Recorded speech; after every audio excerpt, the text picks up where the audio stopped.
lace. Leather or lace? For what? Depends on what you're talking about. That's against the rules. Answer a question with a question. She's got 8 movies coming. Golden Globe winner Jessica Chastain soared to the top of Hollywood with roles in... Hey, Jessica, welcome back. Good to see you. Thank you. It's so good to see you, Matt. You too. Get your attention right off the bat this movie. First, you skip out on the check in a restaurant, all right? And I do not condone that kind of behavior. I was going to say, let's a disclaimer there. I was a waiter for so long. It is the rudest thing to do. It's Hollywood, it's fiction. Do not do it. All right, then you go on a bike ride. I'm not going to give anything away here, but that sets this movie in motion. How do you describe this film?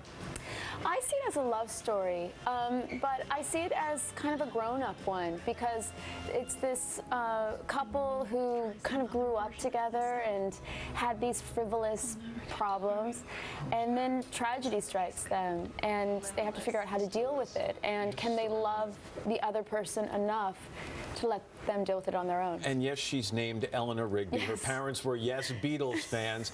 The way I understand it, this movie was originally shot as 2 separate movies. Yes. Okay, and then edited together, and now there are technically 3 films.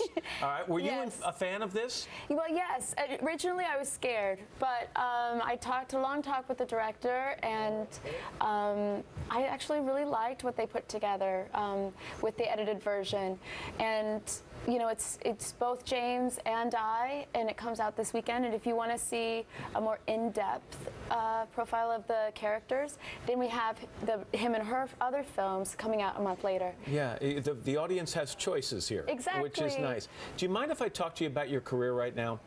Okay. I want to make an interesting analogy. I think is that it seems to me every time you take on a role right now, you are singled out for praise. You get great critical acclaim. Is it in some ways like an athlete who gets in a zone? Do you feel like you're in a zone with your acting right now? I don't actually. Why? Well, do you know what?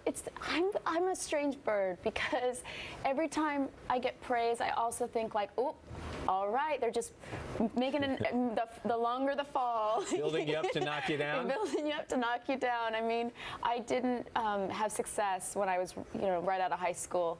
And so I got to see how the industry works. And there is a lot of building you up to knock you down. So I love being involved in these films. I love that my films are being, have acclaim, but it does scare me a little bit. I wish you could stop and enjoy it more because I do think you're in a zone. I want to end with a subject. Robin Williams passed away recently. You never met him, and yet you've gone out of your way to say that in some ways he changed your life. Yes, he profoundly changed my life. He's an alumni of Juilliard, which is the college I went to.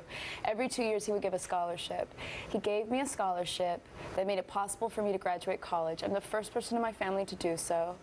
He was a complete stranger, and he absolutely changed my life. And I sent him letters thanking him. We communicated through other people, and I'd always hoped someday to meet him. I hoped that we would be at a party or something, and it's so sad for me, but it inspires me to try to continue his legacy of generosity. Are you trying to do that at Juilliard? Yeah, I want to continue this, maybe get the Robin Williams Foundation to continue the scholarship in his name, because it's such a beautiful thing that he did. And he would want to help other people, I think. I'm glad at least he got to know that you felt that way about what he did to for your life. For my life. Yeah. Well, again, you're in a zone. Thanks, Keep it up. Matt. And this is great. This is